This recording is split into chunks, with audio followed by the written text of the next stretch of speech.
Estamos en vivo aquí en Lado B, en la pantalla de TV Ciudad. Cambiamos de tema porque el gobierno derogó dos artículos, ¿no? Dos leyes que tenían que ver de la administración anterior vinculado al consumo de tabaco. Dos decretos, derogó dos decretos, mejor dicho, vinculados primero al empacatamiento, también a los dispositivos electrónicos.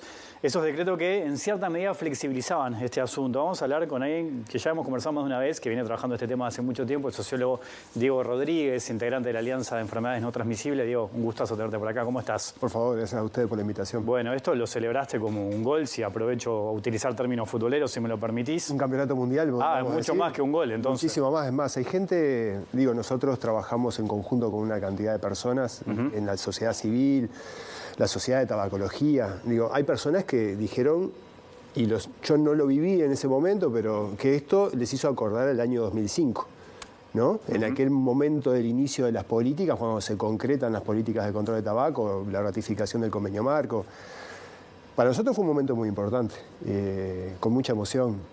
El primer día era increíble. Nosotros incluso valoramos eso, ¿no? La valentía de que finalmente se haya tomado este paso, porque recordemos también que el gobierno anterior, bajo el Ministerio de Salud, bajo la administración de Karina Rando, nosotros desde la Alianza de Enfermedades No Transmisibles habíamos solicitado información en diferentes temas de enfermedades no transmisibles y factores de riesgo. El documento que tenemos dice que la administración de Rando no estaba de acuerdo con los decretos. Ahora, no estaban de acuerdo, pero quedaron vigentes. Que este gobierno ya de arranque tome esta decisión, se haya animado a tomar esta decisión, porque obviamente va en contra de muchos intereses, nos parece muy valorable. Ustedes, bueno, recuerdan cuando se habían manifestado en contra, cuando en el anterior gobierno se habían, aprobado estos decretos que flexibilizaban estos aspectos que hablábamos recién. ¿Qué impacto puede llegar a tener esto, no? Yo sé que quedan muchas cosas por hacer, de hecho vos lo has dicho en más de una ocasión. ¿Este puede ser el punto de partida para seguir avanzando en la materia? ¿Cómo lo ves eso? Nosotros lo vemos como un punto de inicio, sí, importante, no es menor lo que se acaba de hacer. Hay muchas otras cosas, nosotros hemos visto que se han vulnerado, porque lo que se transmitió fue una flexibilización de las políticas en general. Estamos hablando de estos dos decretos, que ahora podemos hablar en detalle en cada uno de ellos, pero en particular se debilitó la fiscalización. Parte de los anuncios que capaz que quedan como... Sí, el otro día en conferencia la ministra habló de eso, ¿no? De fiscalizar en realidad, ¿no? La fiscalización es... Vos podés tener la mejor normativa en este tema o en cualquiera, pero si no la fiscalizás, es lo mismo que no existiera. Escuchar a la ministra que dice que va a haber un compromiso en la fiscalización es lo que estamos solicitando de sociedad civil hace mucho tiempo. Nosotros, además nos llegan información, se están vulnerando los espacios libres de humo. Hoy en día hay personas que fuman en espacios cerrados. Ha pasado, por ejemplo, en la Noche de la Nostalgia, en una carpa de unas organizaciones más importantes, personas que vieron fumar a otras personas, fueron con los organizadores, le dijeron... Y no pasó nada, porque había la sensación de que no se fiscalizaba. Estaban las promotoras en la playa de Rocha ofreciendo, promotoras de la industria legal, ¿no? Porque empezamos con lo ilegal, no. La industria legal de acá de Uruguay, ofreciendo cigarrillos en la playa. Calculo que no le estaban preguntando la edad a las personas que estaban ahí, por lo tanto seguramente le estaban ofreciendo a menores de edad. Y no pasaba nada. Nosotros se lo dijimos a Sadjian. Bueno, Sadjian se enojaba cada vez que nosotros lo decíamos públicamente, ¿no? Pero cuando nosotros lo decíamos públicamente, Sadjian, el subsecretario, el ex subsecretario de Salud. Hoy diputado, ¿no? Hoy diputado y además parte de la Comisión de Salud del Parlamento, de diputados. Se lo decíamos a Sadjian, le dijimos que en Rocha estaba sucediendo esta situación. ¿Y cuál fue la acción que tomaron? Ir a fiscalizar las playas de Montevideo. Es como, perdí la llave donde no daba la luz, pero la fui a buscar donde había luz. Si ese era el tipo de medida, eso es lo que se transmitió, ¿me entendés? Eso es lo que, más allá de los decretos, lo que transmitió es no pasa nada, vulneren las políticas. Ahora, Diego, un tema que siempre está presente cuando hablamos de esto es el contrabando, ¿no? ¿Qué pasa con los cigarrillos de contrabando? ¿Qué dimensión toma eso ahora, por ejemplo? Sí, es un gran tema. Recordemos que el ministro de Salud, Salinas, que considero, la verdad que me llama mucho la atención que el ministro de Salud defienda cuando se habló del tema del segundo decreto, ¿no? Que flexibilizaba, que modificaba el empaquetado neutro, Salinas baja del avión, no lo firmó él, pero lo firmó quienes estaban a cargo del ministerio en ese momento, al decreto, baja del avión y le preguntan qué opinaba de la medida.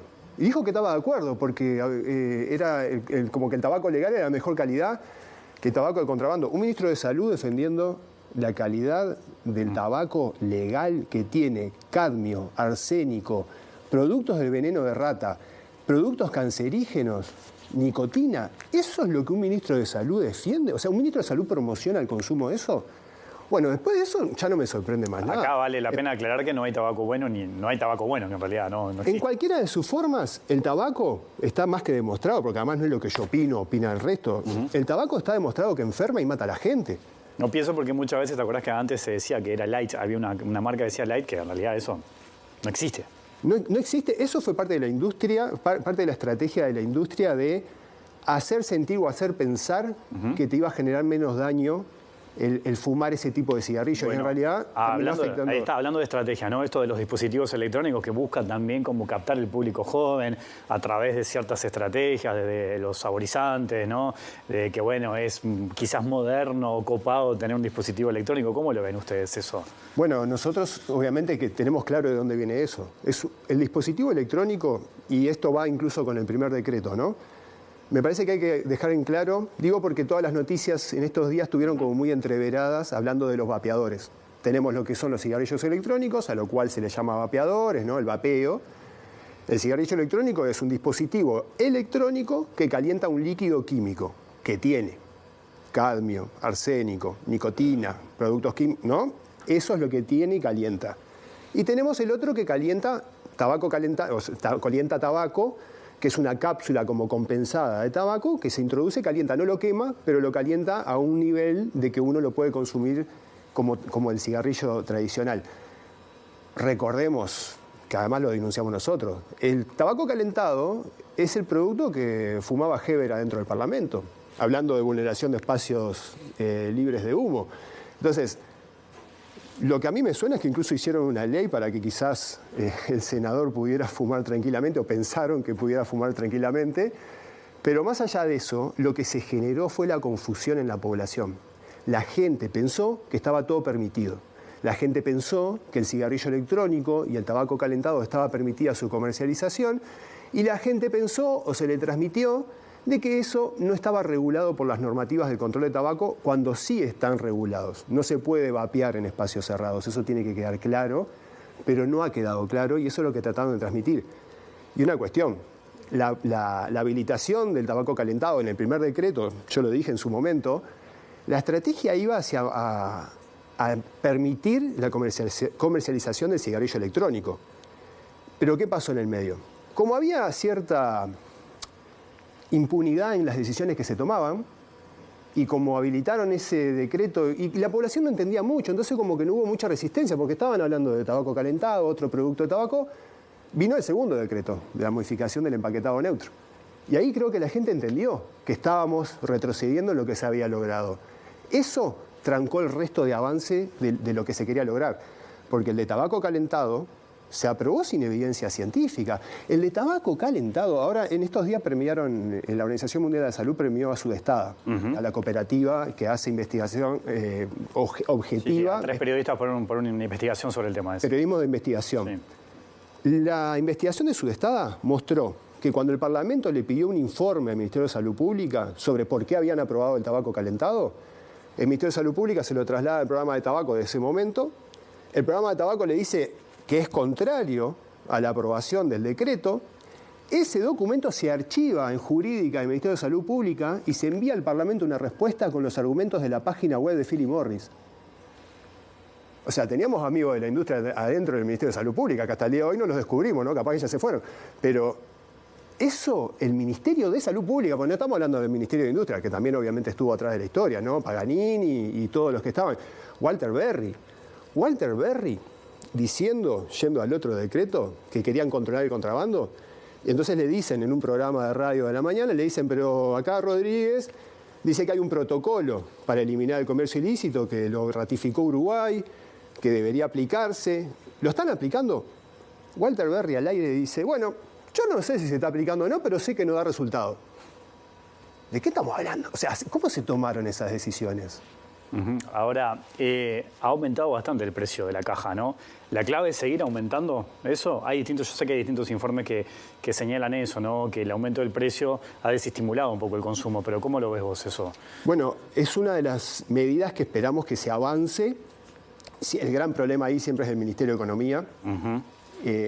Esperamos que este Ministerio de Economía tenga un compromiso con la salud. Entendemos, al menos lo que nos han transmitido desde el gobierno, es que todos los ministerios para ciertos temas actúen, ¿no?, en conjunto.